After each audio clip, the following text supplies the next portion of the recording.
canshuur ayaan dhahnaa anagu Soomaali hadaan nahay. Horta canshuur xaggee ka timid asalkeeda diinta islaamka marka la yiraahdo.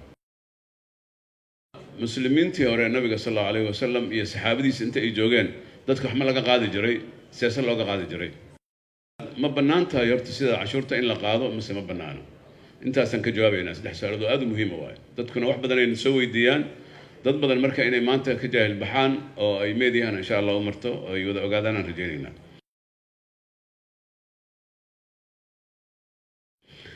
inta ka bacdi waxaan jeclaa kelimadaydu saddex qaybood inay kaliya ay ku sinaato iyo kooban. qaybta koobaad waxa waaye diinteena islaamka waad ogtihiin oo koonkaana loogu talagalay in lagu maareeyo oo lagu tandiimiyo oo dadka ay gaarsiiso sacaado adduunyo iyo mid aakhiro. dadku uma noola muslimiinta ah in adduunyadan kaliya ay cayshaan kadibna iska macna la'aan u baxayaan. waxay u nool yihiin adduunyadan inay ka dhigtaan beer aakhiro ay ku tacbadaan oo ilaahay ugu dhawaadaan oo ilaahay ku jeclaado oo ay dhulka galaan oo qabriga galaan iyagoo ilaahay raalli ka yahay kadib si ay u raaxaystaan ay jannada ilaahay iyo daarul aakhira u helaan. marka maadaama taas hadafka ugu weyn oo yahay waxay isu miisaantay marka wixii masaalix adduunyo ah iyo wixii masaalix aakhira ah. waxay ku dhisan tahay laba shay. mid waxa waaye cibaadatullaahi tacaala wamaa khalaqtu ljinna wal insa illa liyacbuduun ilaahi subxaanahu wa tacaala. midna waa cimaaratul ard dhulka oo la camiro oo horumar laga sameeyo. alla wuxuu yidhi wastacmarakum fiiha huwa ansha'akum min ardi wastacmarakum fiiha. ilaahay dhulka idinka amaamuday inaad camirtaan oo aad wanaag ku camirtaan oo idinka dalbay. waxa lagu camiraya dhulkana waa dowladnimo iyo wadooyin iyo warshado iyo nadaafad iyo waxbarasho iyo caafimaad iyo aqoon iyo dhinac kastaba wax kasta oo horumar ah ayaa lagu camiraya dhulka. hadday sidaas tahay marka waxaan mudan marka runtii in loo mahad celiyo wasaaradda maaliyadda dadaalka weyn ee ay samaysay weliba qaybahaas dakhliga soo xareeyay oo ustaad Jacfar iyo ustaad Saabay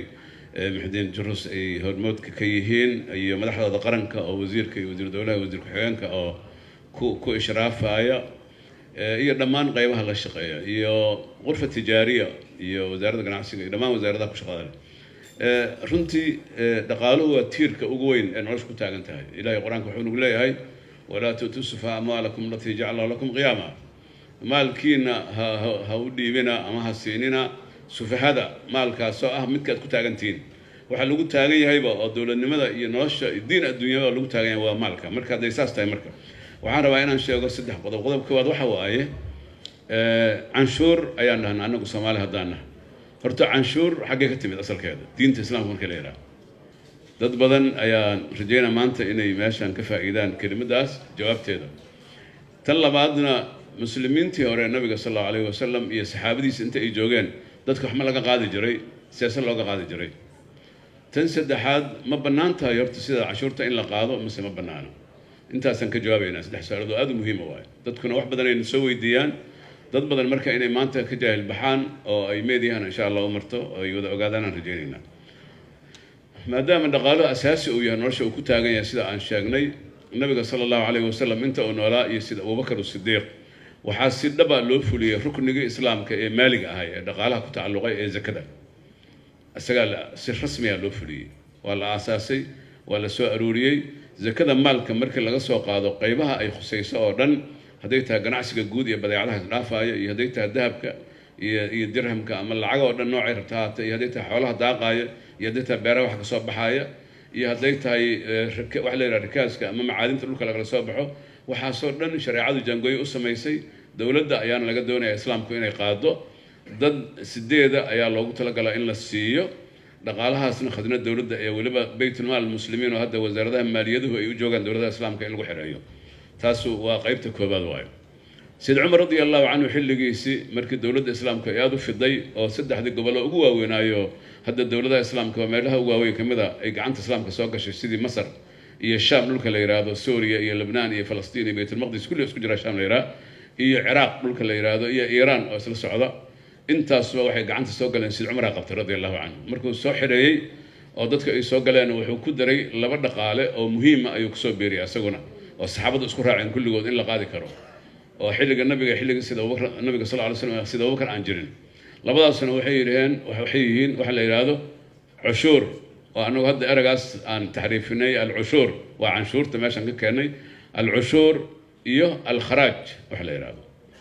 canshuur marka ama cushuur maxaa la yiraahdaa عشورك أصل كذا وحي كتمد ربع العشر نصف العشر العشر وحواي حول لقاضي 8 دولار هل دولار لقاضي وي عشر ليرة عشر وحواي 8 شيء لو قبيه لو كم دواي عشر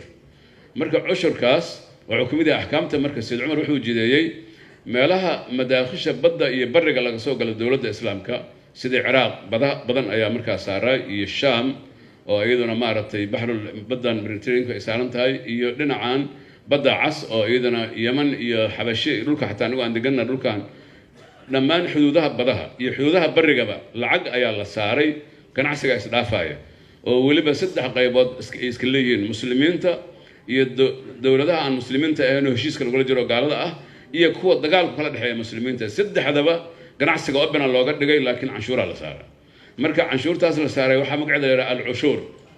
ushurkaasan anagu markaan ta taxriifnaan canshuur dhahnay laakiin halkaas horto ka yimid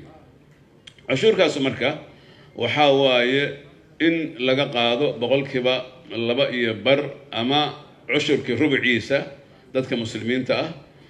dadka aan muslimiinta ahayn laftooda dabcan zakadii la waafajiyay أيضاً وحال قاضي وحلا ربع نصف العشر كو حتى دقالك على الدحية إسلام كو جناسك دقالك وكل دول شقاسكم عليه دولة اللي درسنت حتى جناسك هذا المجوجيو ولا حال لودو فيها ولا قصور دو صداء ولا عنشور يا عشر يا لقى قاضي يا عشر كن أصل قال كاسوكي وخراج كان وحال يرادا دولكي وينا يا عراق يا الشام يا دولك إيران دولك منطقة لو يغني فرص الهجري أو دول أذو برواقة مركل لقبتي دول بيرات كيف راه بدنا يكيلو وياش فراد دجلة كل أي مراينا وحال محل سمينا يا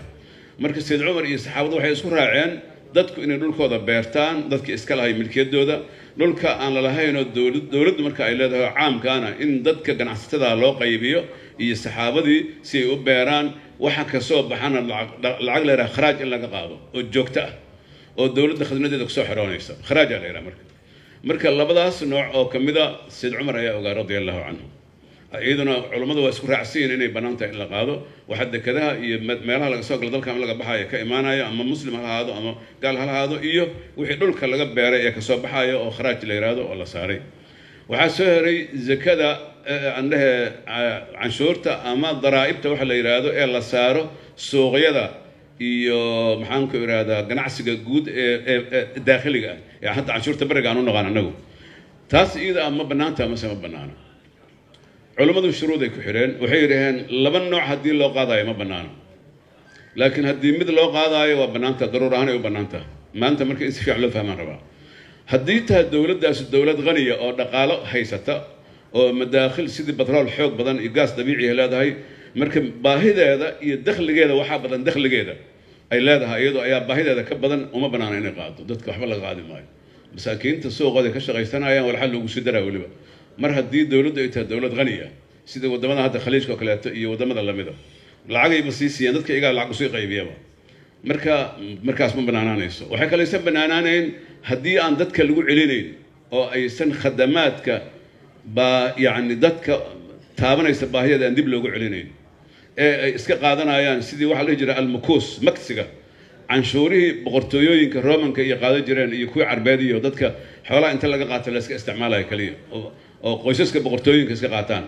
مكسي اللي يرادا أيضا حرام ويولي كبيرة وين لقات محرم وين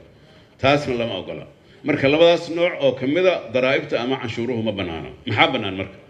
وحابنا هذه الدولة ده يبقى هنته سيدات الصومالية وكلاته أو يسندخلوا في الأيسن لهين دقالها اللي سوق قاضي دت كان أو يها دقالات يسرن شروطه اللي هي أو عن دتك لما ورقدني أو وح معقول اللي قاضي دتك أنا لوش يعني سامينين لقنا علينا يا خدمات كأمة لقوا علينا يا جدت كذا يا عافمات كذا يا وحبرشة يا جامعة هذا يا أمن كذا يا عيدمن المشارات كذا لقوا بحناية ودب مجتمع لقوا علينا وبنانته باتفاق المسلمين تذكر عزنتها محايلي باهدا ساكنتي ما دام باهدو أي كنتي حكامته مسلمين تا وحي حق ليهن إن أرنتاس أي ذو شروط يا ضوابط يدد أقون لو حسارة ولو إن يدد علماء أي كجران أو كإلى لنا يدد كوحي دينته أي سنة قلنا وحي قلت أكل اشتغاية وين دد خبراء دقالها صبرت أي كجران وين دد عدائين وين لا سوحر دقالها لما سوق هذا إيو جناعسجة إيو حتى عقارات كوحل يرادو أو قريها دير لو جناعسجة إيو لما أنتوا إنه يجاديد كم وح كسو دخل كسو بعي جلسة wax kasta haba yaraatay dakhli ka soo baxo shuruudeeda waxaa ka mid ah inay yastiranta oo dadka aan lagu dhimin waxaa ka mid ah in la xifdiyo dadkana dib loogu celiyo waxaa ka mid ah dowladdu inay baahi u qabto arrintaas waxaa ka mid ah sidoo kaleeto in ganacsiga la fududeeyo oo aan ra'sumaalka laga qaadin ee laga qaadayo wixii ka soo baxay dadka waxa uu soo baxay dadka in laga qaado la rabaa lacagtu aysan noqon in ra'sumaalka qofka uu hayo waxba wax laga qaadayo waxaa waajib ah in si dowladnimadii loo gardaadiyo oo dadku u noolaadaan oo amni loo helo oo ciidan loo helo oo horumar loo helo oo wadooyin waxbarasho jaamacado iyo caafimaad loo helo in dadka dhaqaalaha laga qaado marka sidii zakadii nabigu u sheegay sallallahu alayhi wasallam tu'khadhu min aghniyahim wa turaddu ala fuqara'ihim zakada marka dawaada xoolaha laga qaadaa dadkan lagu celiyaa laakiin tan ummadda laga qaadaya ummaddan lagu celinaya dowladdan oo xilsaaran marka intaasna waa inaan kusoo gabagabeeyo waxaan rabaa inaan ku sii daro runtii wasaaradda maaliyadda mar kaleeto ayaan u hambalyaynaynaa waxqabadkeeda annagoo culimmada haddaan nahana iyo gobolka banaadirba runtii aad aan maqsuud uga nahay maxaa yeelay isbedelada hadda dowladihii iyo weliba khaasan dowladda hadda jirtay madaxweyne maxamed abdullaahi iyo ra-iisul wasaarihiisa xasan cali khayre runtii nin active ah iyo madaxweynihiisaba iyo wasiir beyle iyo wasiirada wasiir qalooco iyo wasiir maxayir iyo dhammaan